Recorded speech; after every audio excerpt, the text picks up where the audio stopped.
If you've been paying attention to recent public debates, media reports, or scholarship, you may have encountered the term Nordic model being used to describe the philosophies and conditions found in the Nordic region. The idea of the Nordic region as possessing a distinct form of society is not necessarily new and can in fact be traced back to the 19th century. However, since the 1990s, the idea of a Scandinavian or Nordic model has grown in popularity as a way of referring to a unique and oftentimes exceptional form of political, social, and economic organization.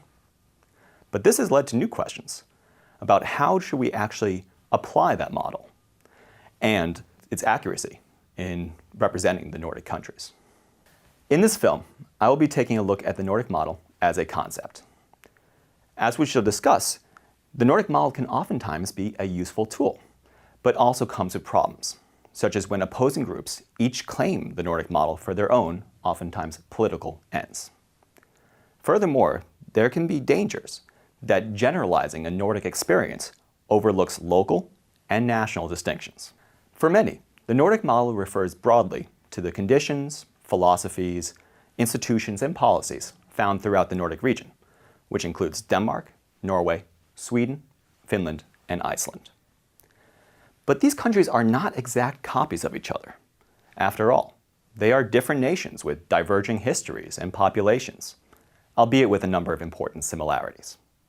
Therefore, Finnish historian Pauli Kutunen discusses a single model with 5 exceptions, as each nation features unique policies or distinctive twists on shared programs. It's difficult to make blanket statements about an entire region. Discussions of a Nordic model of parental leave, for example, can overlook differences in the amount of leave provided. It's split between mothers and fathers, or the reasons for that policy's implementation. The concept has proved geographically elastic in other ways as well, since the Nordic model is oftentimes applied to describe conditions in a single Nordic country. The idea that the Nordic countries are generally alike can be taken to extremes, with the assumption being that if something happens in one Nordic country, it must be the same elsewhere.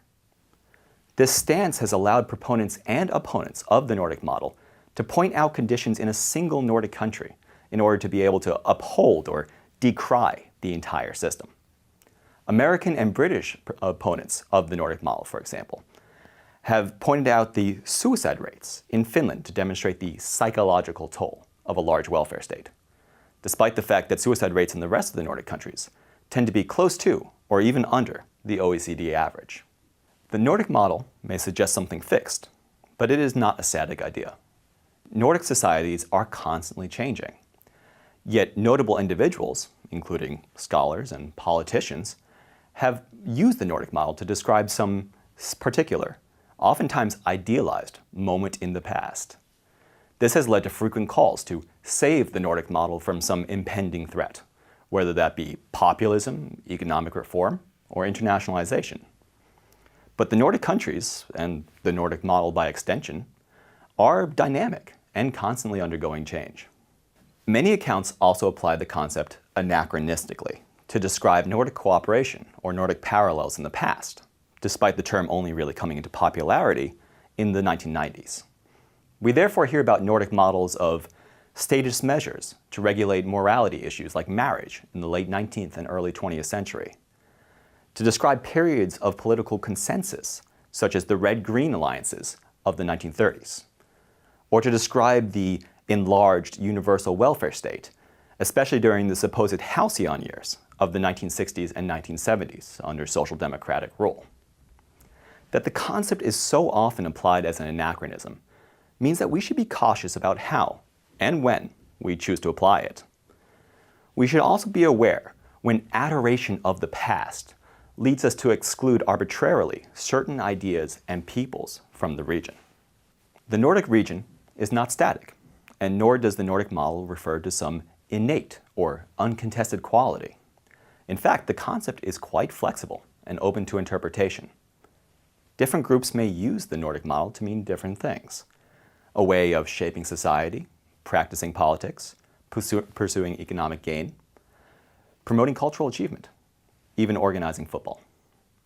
Without consensus about what the Nordic model actually means, the term itself can become ambiguous and discussions about it fuzzy.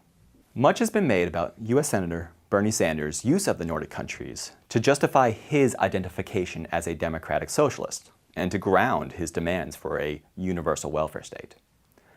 But much less attention has been paid to the opponents of Sanders, who have constructed their own Nordic model success story as a defense of market capitalism and neoliberal reform. These opposing views on what the Nordic model means can make it difficult and confusing to understand what its actual definition is and who may claim legitimization from its successes and failures. To put it another way, overexposure can leave the term empty and devoid of meaning.